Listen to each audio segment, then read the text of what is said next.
I'm really glad that they brought back the credit song from X and Y for the credits of this game. Yeah, I beat Pokemon Legends ZA. I'm gonna watch the rest of these credits. Hi there everyone, your Power here with another vlog. So as you saw from that last clip, I beat Pokemon Legends ZA and it was a ton of fun. The ending was very, very good, and I'm not going to spoil how the ending went, but yeah, it was very different experience.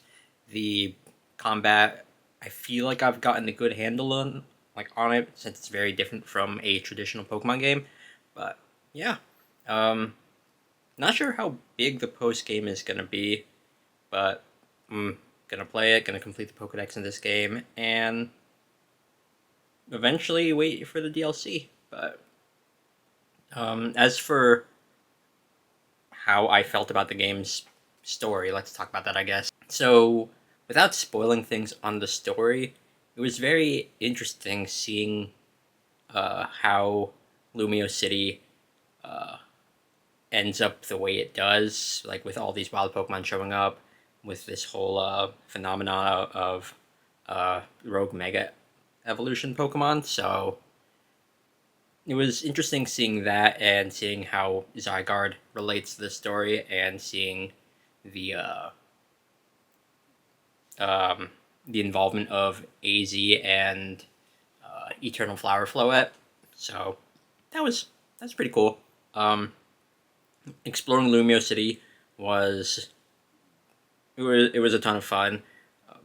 I remember at first when they talked about the game before the game came out, when they said like the setting of the game would just be in the entirety of Lumio City. I wasn't sure how I felt about that, but after seeing how big the city was in this game, I don't really mind it that much.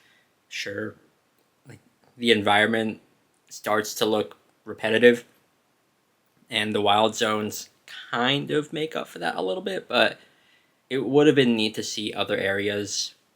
I mean, I was hoping that maybe you could explore the a little bit of the routes that connect to Lumio City.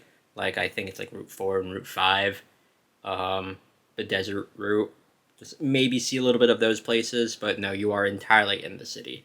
And also, I was kind of hoping that the game would take you to the post game place in X and Y, Kilaude City. Maybe that's in the post game of this game. I have no idea, but it would have been cool since it connects to Lumio City by train.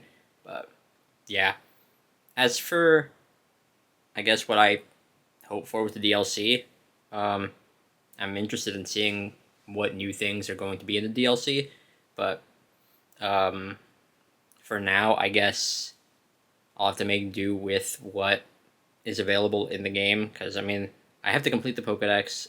Completing Mabel's researches for the shiny charm is also a thing I could work towards, and a bunch of side missions opened up after beating the game, so I'm gonna have that to do. So I will be fairly busy, but I'll probably complete those before the DLC even comes out, probably. But yeah, I've enjoyed the game so far, and I've enjoyed the team that I used. The team probably would have been a little bit different if I wasn't spoiled like a couple of hours before actually playing the game, because going on social media was a mistake on my part for that. But yeah, I'm very curious what my team would have been if I wasn't spoiled. But the team that I did use, I liked using. I used a lot of Pokemon that I haven't really used in an in-game team before. Two of them I have used before. I've used Tepig before, and I've used another Pokemon. I used Froakie. So both of those are Pokemon that I've used in previous playthroughs on an in-game team, but the other Pokemon I have not used. So it was really fun doing that. But yeah. Anyways, that's really it.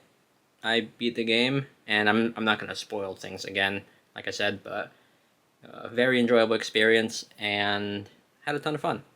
And I hope to have more fun with DLC, and whatever the post game has to offer. Yeah, I'm gonna end it off here. You could talk about Pokemon Legends ZA, try to keep spoilers to a minimum, but yeah, that's gonna be it. Thank you all so much for watching, and see you next time for another vlog. Later.